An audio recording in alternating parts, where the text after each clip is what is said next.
à tous et bienvenue sur ma chaîne. Aujourd'hui, nous allons parler de l'un de mes genres préférés, le Magical Girl. Et plus particulièrement, nous allons comparer l'un des dessins animés les plus populaires en ce moment, Miraculous, les aventures de Ladybug et Chat Noir, avec le genre du Magical Girl. Parlons de Miraculous. Dans Miraculous, on suit les aventures de Marinette et Adrien, deux adolescents qui se transforment en super-héros pour combattre le mal à Paris. Honnêtement, on suit surtout les aventures de Marinette, alias Ladybug. Commençons par voir les similitudes entre Miraculous et le genre du Magical Girl. L'un des éléments clés du genre Magical Girl est la présence d'héroïnes avec des pouvoirs magiques.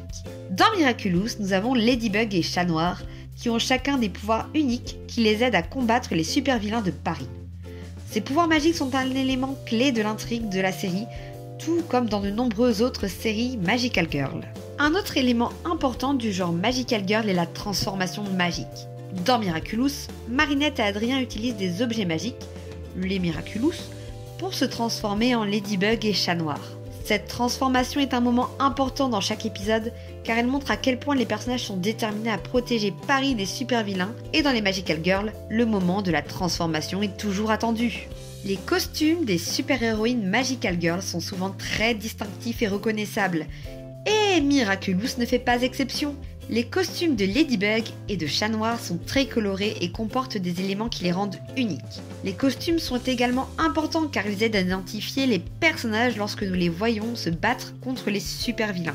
Les séries Magical Girl sont souvent centrées sur les thèmes d'amitié et d'amour. Et Miraculous ne fait encore pas une fois exception.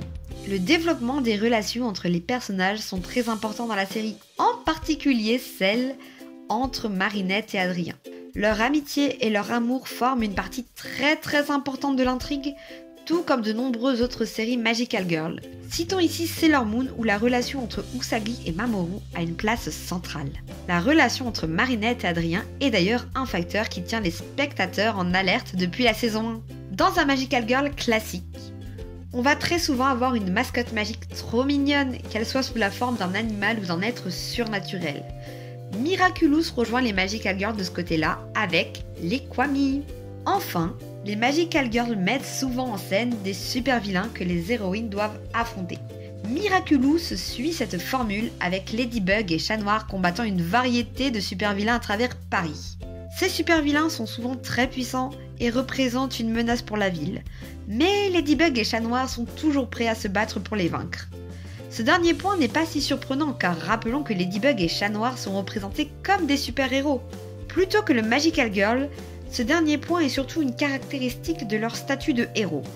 En revanche, dans les Magical Girls, comme dans Miraculous, on a un antagoniste principal et les méchants qu'on rencontre dans la plupart des épisodes sont manipulés par cet antagoniste. Cependant, malgré les similitudes évidentes, il y a également des différences entre Miraculous et le genre Magical Girl.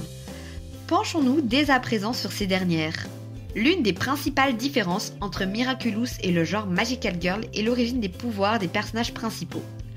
Dans les séries Magical Girl traditionnelles, les pouvoirs magiques des héroïnes sont souvent soit innés, soit accordés par une entité divine ou magique. Dans Miraculous, cependant, les pouvoirs de Ladybug et de Chat Noir proviennent de bijoux magiques appelés Miraculous. Cette différence dans l'origine des pouvoirs des personnages crée une dynamique unique dans la série. Une autre différence notable entre Miraculous et le genre Magical Girl est l'absence de magie dans l'univers de la série. Bien que les pouvoirs de Ladybug et de Chat Noir soient surnaturels, ils sont présentés comme étant plus liés à la science qu'à la magie, malgré la présence des Kwami. En comparaison, les séries Magical Girl traditionnelles ont souvent une forte présence de magie dans leur univers, avec des sorts magiques et des artefacts magiques. Je reviens sur l'argument des transformations. Les transformations dans les séries Magical Girl traditionnelles sont souvent plus longues et plus théâtrales, avec des séquences de transformation complètes et des costumes élaborés. En revanche, dans Miraculous, la transformation est plus simple et rapide, ce qui est plus en phase avec le rythme de la série. On peut expliquer cette différence comme une réponse aux exigences des spectateurs modernes qui préfèrent des transitions plus rapides et plus fluides. Dans la plupart des séries Magical Girl, le personnage masculin est souvent soit un ami d'enfance de l'héroïne, soit un intérêt amoureux potentiel. Cependant, dans Miraculous, Chat Noir joue un rôle important dans la série en tant que partenaire de Ladybug. Cette différence change la dynamique habituelle entre le personnage masculin et féminin dans le genre Magical Girl. Enfin, au niveau des thèmes présents, Miraculous explore des thèmes plus matures tels que la responsabilité et les conséquences de nos actions par rapport à la majorité des Magical Girls.